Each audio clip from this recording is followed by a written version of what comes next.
এখানে এটা একটা ইভা মেশিন হবে যা বাংলাদেশে এই প্রথম করা হয়েছে। তো এখানে আমি মেজারমেন্ট করে দেখিয়ে দিচ্ছি যে একটা মেশিন বসবে, সেই মেশিনের পায়াটা যেই জায়গায় বসবে সেই জায়গাগুলো নির্ধারণ করে দিচ্ছি ডিজাইন ডিটেইলস অনুযায়ী। তো এই ডিজাইনটা করা হয়েছে, স্ট্রাকচার ডিজাইনটা করা হয়েছে একটা মেশিন বসানোর জন্য। তো সেই মেশিনটা যাতে সঠিক জায়গায় বা ঠিক জায়গায় বসে সেভাবে করেই আমি এই ঠিকাদারকে ধারণা দিচ্ছি। তো ঠিকাদার ধারণা নিয়ে সেভাবে করেই এই মেশিনটা যাতে বসানো যায় সেভাবে করে এখানে বসাতে হবে। তো প্রথমত এটার ডিরেকশনটা আসছে চায়না থেকে একটা ডিরেকশন আসছে যে এই মেশিনটা এই সাইজের হবে, এই মাপের হবে।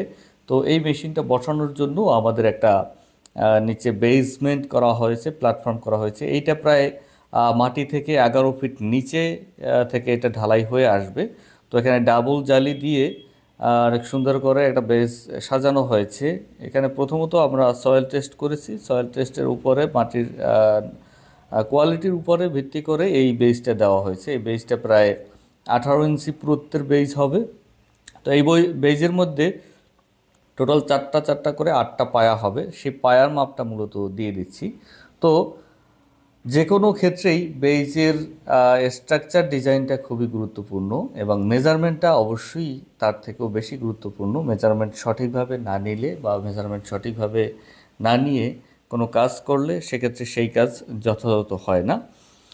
তো দেখা যায় যে এখানে যদি আমরা 1 ইঞ্চি বা 1 সেন্টিমিটার এদিক ওদিক হয় তখন দেখা যায় যে এই যে জিনিসটা আমি বসাতে চাচ্ছি বা যেই মেশিনটা বসাতে চাচ্ছি সেই মেশিনটা যথা জায়গায় বা সঠিক স্থানে বসবে না।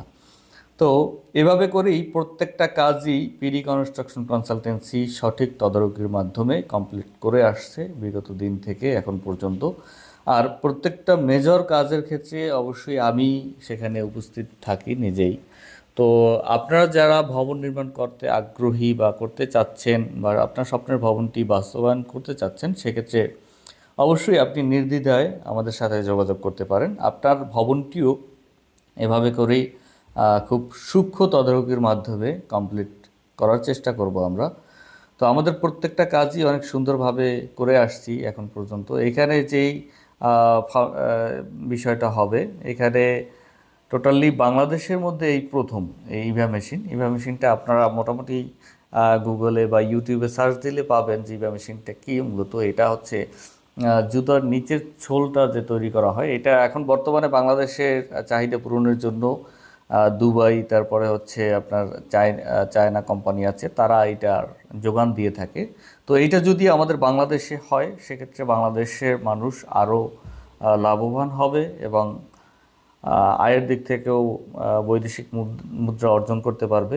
সে লক্ষ্যে কাজ করে আমরা মূলত সর্বক্ষেত্রেই বাংলাদেশকে সহযোগিতার লক্ষ্যে চেষ্টা করে আসছি এবং যারা ভবন নির্মাণ করে তাদেরকেও সর্বোচ্চ সহযোগিতা করে আসি।